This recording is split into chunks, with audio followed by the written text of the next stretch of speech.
এক বা দুই নয়, মাত্র ২৪ ঘন্টার ব্যবধানে কেঁপে উঠল পৃথিবীর বুক। একের পর এক রাষ্ট্রে ভূগর্ভস্থ এক অদৃশ্য তাণ্ডব। একই সাথে ডজন খানেক দেশের মাটি কেঁপে ওঠার এই ঘটনা কি শুধুই প্রকৃতির এক অদ্ভুত খেয়াল, নাকি এর আড়ালে লুকিয়ে আছে পৃথিবীর কোনো মহাবিপর্যয়ের সংকেত?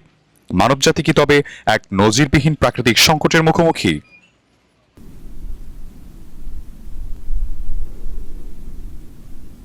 ১৯ জুলাই ২০২৬, ইতিহাসের পাতায় দিনটি চিহ্নিত হয়ে রইল এক নজিরবিহীন সিসমিক রেকর্ডে। মাত্র ২৪ ঘন্টার ব্যবধানে বিশ্বের ১২টি দেশ ও অঞ্চলে আঘাত হেনেছে মাঝারি থেকে তীব্র মাত্রার ভূমিকম্প। ডজন খানেক দেশের মাটির নিচের এই আকস্মিক তোলপাড় মুহূর্তের মধ্যেই ছড়িয়ে দেয় বৈশ্বিক আতঙ্ক।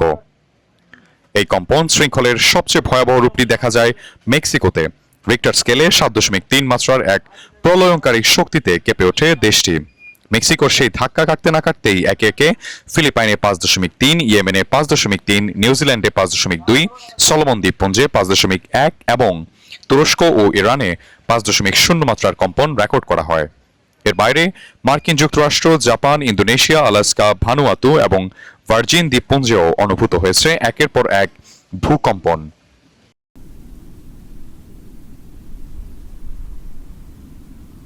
দিনে ১২ দেশে কম্পন, তবে কি ধ্বংসের দিকে এগোচ্ছে পৃথিবী? সাধারণ মানুষের মনে যখন এই ভয়ার্ত প্রশ্ন, ভূবিজ্ঞানীরা তখন মেলাচ্ছেন অন্য হিসেব। বিজ্ঞানীরা বলছেন এই ঘটনা কোনো অলৌকিক বা মহাবিপর্যয়ের আগাম অশুভ ইঙ্গিত নয়। মূলত প্রশান্ত মহাসাগরীয় অঞ্চলের কুখ্যাত রিং অব ফায়ার সক্রিয় হয়ে ওঠার এবং টেকটনিক প্লেটগুলোর পারস্পরিক ঘর্ষণের ফলেই এই ভূগর্ভস্থ শক্তি অবমুক্ত হয়েছে। বিশেষজ্ঞদের দাবি, প্রতিটি দেশের ভূগর্ভস্থ ফাটল বা ফল্ট লাইন সম্পূর্ণ আলাদা। ফলে এক দেশের কম্পন অন্য দেশে আঘাত হানেনি, বরং মাটির নিচের এই শক্তি অবমুক্ত হওয়া বড় কোনো মহাবিপর্যয়ের ঝুঁকি কমিয়ে দেয়। তাছাড়া আধুনিক প্রযুক্তির কল্যাণে এখন অতি ক্ষুদ্র কম্পনও ধরা পড়ায় মনে হচ্ছে ভূমিকম্পের সংখ্যা হঠাৎ বেড়ে গেছে।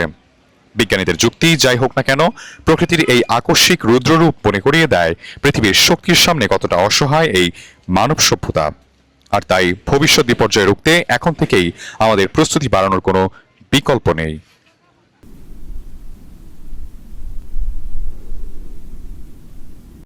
সাইফুল ইসলাম, ডেস্ক রিপোর্ট, দেশ বুলেটিন।